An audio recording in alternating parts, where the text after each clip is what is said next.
For anybody who's still thinking that they're buying a Chanel bag and, you know, it's a good investment because, you know, it will last your lifetime, it's an inheritance piece, you can, you know, give it down to your daughter, to your son, to whoever, and they're thinking they're buying something that is made by an old, very satisfied, very happy artisan in a Parisian atelier, that's not the case.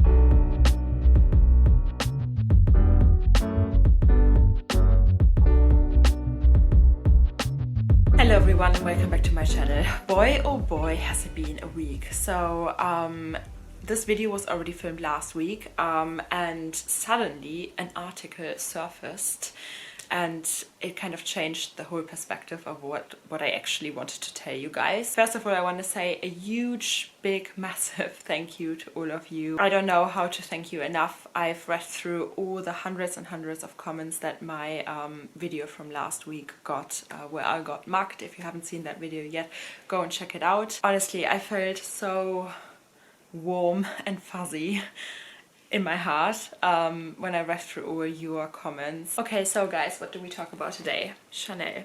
And I'm sure most of you have seen it, but for anyone who hasn't seen all the drama that came with this bag, go and check my videos out from the last year. And guys, you wouldn't believe how much backlash I got for, you know, talking about the issues I had with my bag, because people, I think people love Chanel so much. I mean, I did love Chanel like nothing else once. A lot of people don't actually want to believe that the issues we're talking about here on YouTube or social media in general, that those things are actually real, because they want to be in love with the brand. Obviously, if you're honest to yourself and you realize, wow, you just spent £10,000 on a Chanel jumbo flap, and then, you know, the hardware is chipping, or the bag is, you know, the leather is not right, or the stitches are popping, it hurts. So I think it's kind of like a self-protection as well, that a lot of people actually do not want to face reality of where Chanel and Chanel's quality is heading. And Jacob, Super Jacob, he recently had, go and check that video out, he recently had a phone call with one of his haters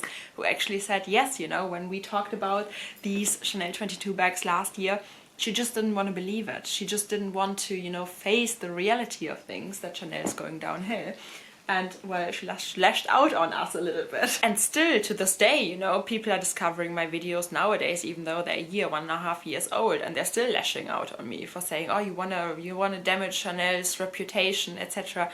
I'm like, no, I'm a customer, or I was a customer myself. I bought products and I want to inform all of you about what's happening. Just to show you a little bit more, this is my favorite Chanel bag, my little princess. I love her so much. This is satin and I was wearing it non-stop for like 2 summers straight, and she's still absolutely beautiful, you know. And then you buy a new leather bag, whereas you would think that you have to be careful with a satin Chanel bag, right? But that one I just carried, nothing ever happened to it.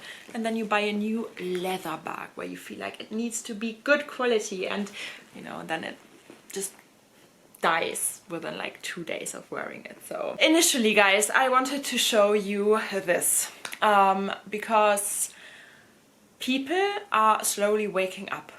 And they're realizing, oh, you know, maybe Chanel is not the best quality anymore. This mini Chanel rectangular with a little top handle in turquoise was purchased, brought home, and this is what the person discovered.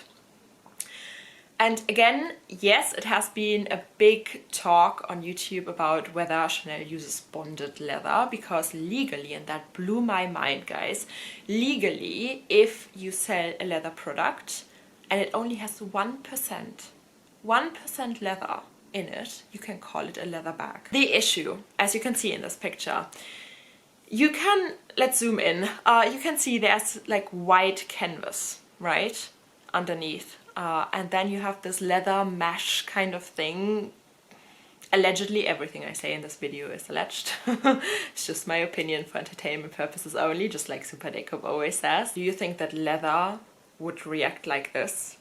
That leather, you know, if obviously a handle gets made like this and then you bend it and you add it to the bag, and in that moment obviously there's pressure on the material, do you think real leather, if they would use 100% real leather, that would split like it does on this picture? So this is supposedly lambskin, right? I mean, you be the judge, look at this, judge for yourself. Besides that, also, you know, another girl got this bag sent to her home and that's how she received it. And I'm like, why is this even happening? I mean, the luxury is not luxury anymore. Obviously, you guys know about the issues with my bag. Also check out Super Deco's videos on the same topic. He had the pink Chanel 22 bag, and after, the joke is, after 22 minutes of wearing the Chanel 22, he had a hole in his bag, in his leather. Let me show you that picture. That's how Deco's bag looked like, right? But besides that, let's just do a quick recap. You know, all of you guys sent me so many pictures of your Chanel 22 bags and the damage that you have seen. And not only Chanel 22, I mean, this looks bad enough, right? But not only Chanel 22 bags, like I get more and more stuff sent about Chanel reissues, Chanel classic flaps, Chanel little vanity cases, everything. So initially that was what this video was about. However, now this whole thing is taking a turn because we might actually have an explanation as of why the quality is going downhill that badly for the past 2 years, since 2021. But the past 2 years is what we need to focus on. I'm gonna shift into the middle now so that I can put things up on both sides. We're actually gonna go through an article that has recently surfaced. It's a French article, however, we've translated it. Big shout out to one of my subscribers because he actually sent me this article and said, Romina, hey, do you not think that this is an important topic to talk about? And I totally agree with him. So we're gonna put the original article on this side and then I would say the translation on that side. The article we talk about today is this. I had French in school, guys. I'm not gonna try though. It's been many, many years. The article is about a little factory in France that, you know, produces Chanel bags for Chanel.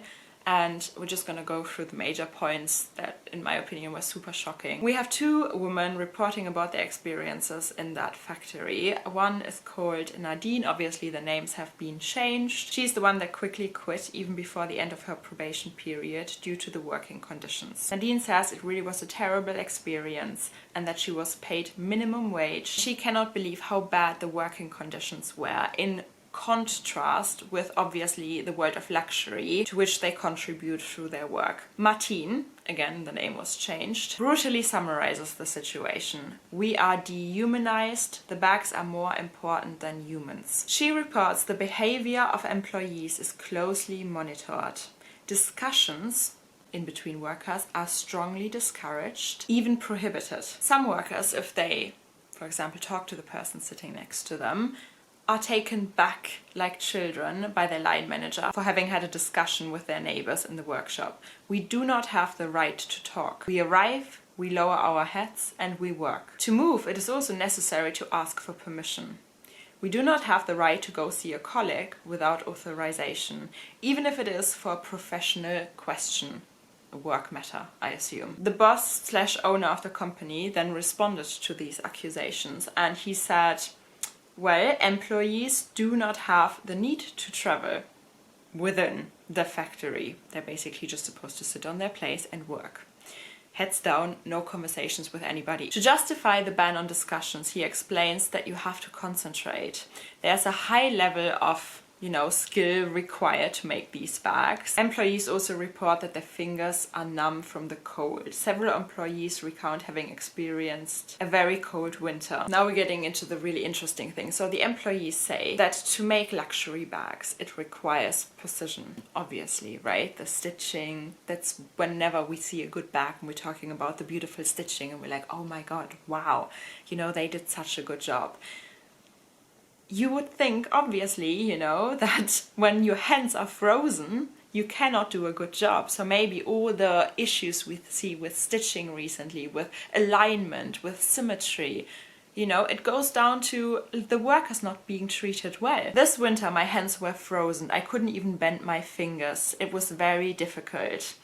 And they had temperatures fluctuating between 12 and 14 degrees Celsius. I came to work with 2 sweaters, a hat and mittens, as if I was going to the mountains. Some were even 5 or 6 layers. You get tired more quickly in these conditions, obviously. That's maybe why all these issues happen. That's why all these that would explain all the flaws that we're seeing, right? The boss, however, then says, no, the temperature is always at 18 degrees Celsius, blah, blah, blah. They have an ultra-modern automated system in place, heating system. And then, literally, I got goosebumps again. The boss actually dared to say, to counter those allegations about the low temperatures that the employees have to work in, I think they have to go to Ukraine to see what cold means. And I'm like, how can somebody even say something like this out loud? It is such low taste. That just shows you what kind of person the owner of this factory is.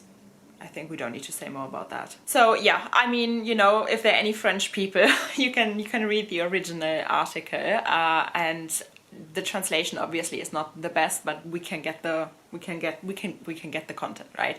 So guys, for anybody who's still thinking that they're buying a Chanel bag and, you know, it's a good investment because, you know, it will last your lifetime, it's an inheritance piece, you can, you know, give it down to your daughter, to your son, to whoever, and they're thinking they're buying something that is made by an old, very satisfied, very happy artisan in a Parisian atelier, that's not the case.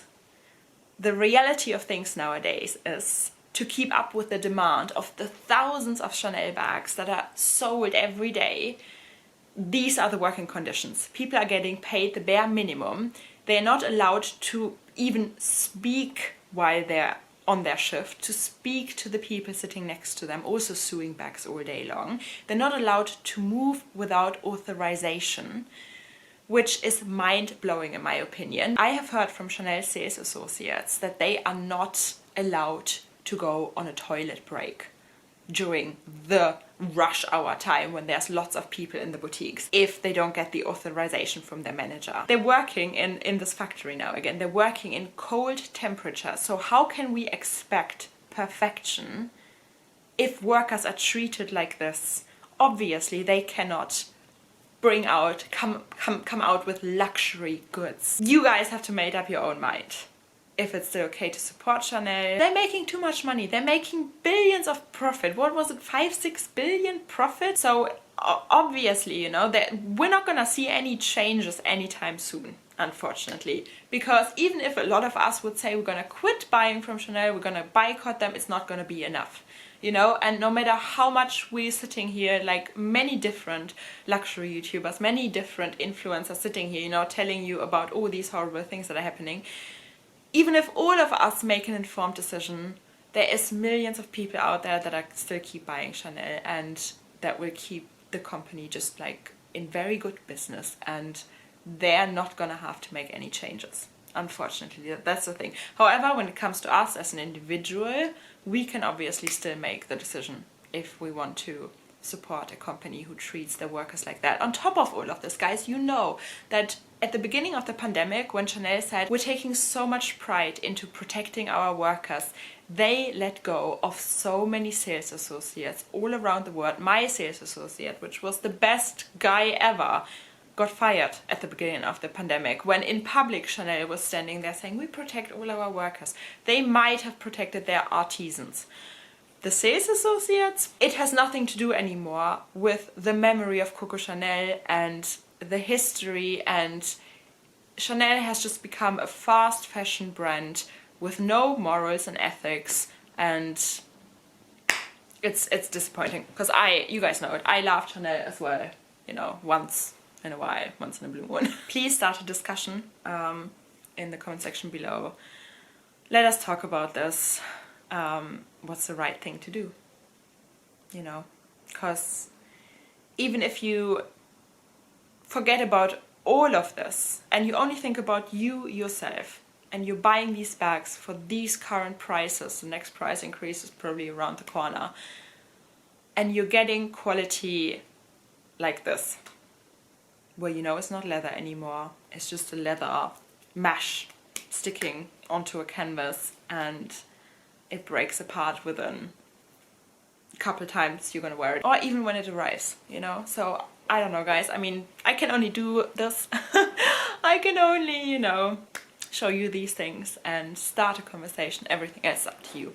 But yeah, let me know your thoughts. I hope that you enjoyed it nonetheless, this video. If you did, please give it a thumbs up. Please subscribe. I'm on my way to 50k, and if I would reach that this year, I would be super happy. And yeah, if you enjoyed today's video, give it a thumbs up. Subscribe to our little handbag obsessed family here, because we all do have the same luxury disease. Yes, we do, but we should be very mindful with our consumption. And yeah guys, I see you again very soon. Bye!